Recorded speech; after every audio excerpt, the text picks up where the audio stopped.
Hey, I'm Carl Azus for CNN 10. This is our penultimate, or would you say punultimate, show for the 2019 winter-spring season.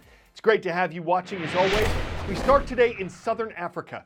A change has been made in the nation of Botswana, and it concerns elephants. Since 2014, it's been illegal to hunt them there.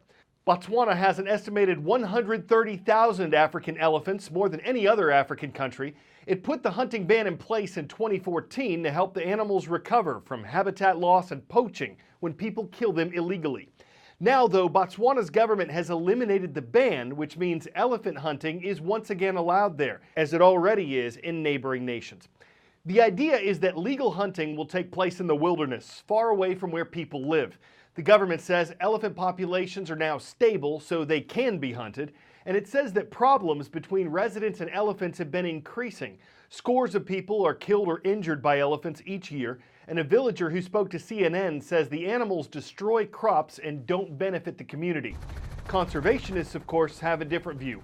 One told CNN that hunting is a, quote, outdated practice which has no place in the modern world. And another said that allowing elephant hunting is like allowing people to shoot cats, dogs, or great apes. But he also says that if elephant hunting is managed correctly, it won't affect overall numbers of elephants in Botswana. Poaching, however, can. There are signs that poaching's been on the rise in Botswana. It's carried out by people who hope to illegally sell the ivory from elephant tusks on the black market. It's not known exactly what kind of impact legal hunting will have on poaching or elephant populations as a whole, but it's something that Botswana's people, its government, and conservationists will be watching. 10-second trivia. On a smartphone, captions, select to speak, and magnification are all part of what settings category? Accessibility, network and internet, appearance, or device connection? These are all common accessibility settings which make computers more, well, accessible. Okay, so yesterday we told you about a robot that can walk packages to your doorstep. We've covered the subjects of drone deliveries, self-driving cars, robotic window cleaners. Technology is moving ahead at a feverish pace, and much of it is aimed at making everyday living easier or at least more automated. But what about making everyday living more accessible for people with disabilities? How are robots and the Internet of Things, when more and more items are connected to the Internet, how are they improving everyday accessibility? We need all stakeholders in our society to make technology available to all. People with no disability, they cannot really imagine what that really means for people like me. There are 253 million visually impaired people in the world, and these people have been still using just a plain stick. Cities can be difficult places to navigate at the best of times, but for some with disabilities, they can turn into gauntlets. With nearly 200 million people globally experiencing a severe disability, stairs, curbs, train gaps, even crosswalks can be impassable obstacles.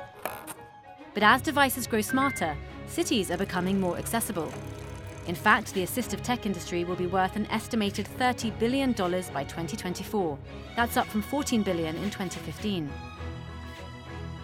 And when those with disabilities are around 40% less likely to be employed, access, of course, has a huge impact on the economy as well.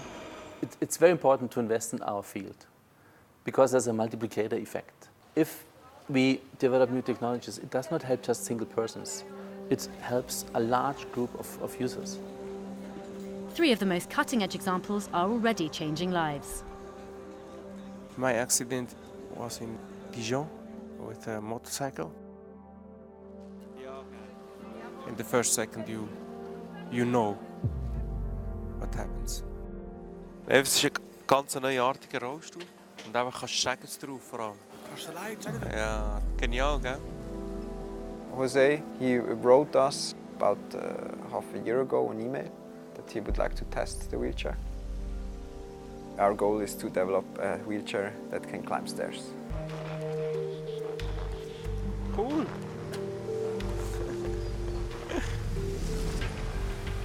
So genial. Danke, gell?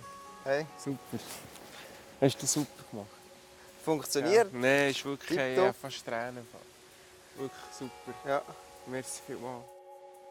The goal was to make a really cool robot at the start, but then it switched over to developing this product because we saw there was such a huge need for the people.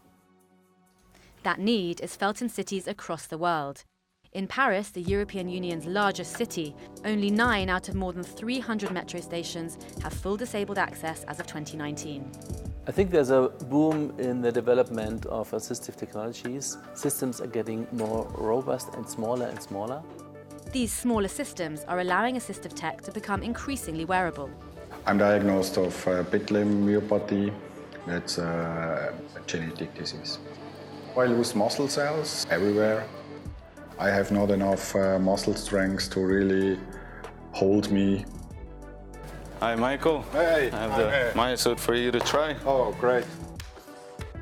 What we are developing as an exomuscle is rather a system that assists people that need extra force or extra assistance in their daily life.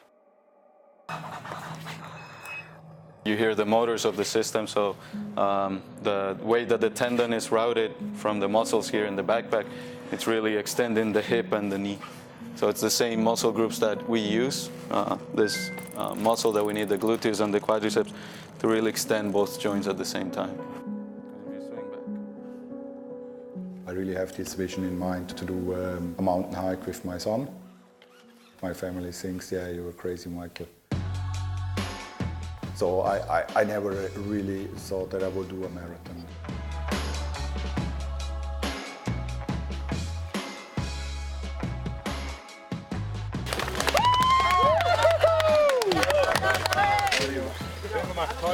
You're a hero. Robotics does not only connect to the body of a person, but also to many other devices, which are connected by the idea of Internet of Things. By 2025, there'll be an estimated 25 billion connections between these things around the world. This will transform how devices operate within cities. Unfortunately, I cannot name a single city as a perfectly disabled-friendly city. That's why we are trying to provide this independency for visually impaired people. Merhaba. WeWalk is a smart cane developed for visually impaired people. You can easily connect WeWalk to your smartphone via WeWalk's application. And it's so enjoyable. You can talk with your cane and your cane is answering you. Navigation'a gelirsen tekrar. Navigation. Çift tıkla. Start diyebiliriz. Another of WeWalk's capabilities is obstacle detection. Embedded in the handle is an ultrasonic sensor that maps the user's surroundings. If an obstacle is detected, the stick warns the user by vibration. Daha önce aslında ben WeWalk'u bir çağ kapanırken yeni bir çağ başlıyor olarak. All of these technologies have had interest from other industries, indicating that the good health of the assistive tech sector can only be a good thing for society. There is a lot of new movement and there will be a lot of new results. We apply cool technology, robotic technology, which attracts many people who do not have a relationship to any kind of person with a disability. So it opens the minds of many people.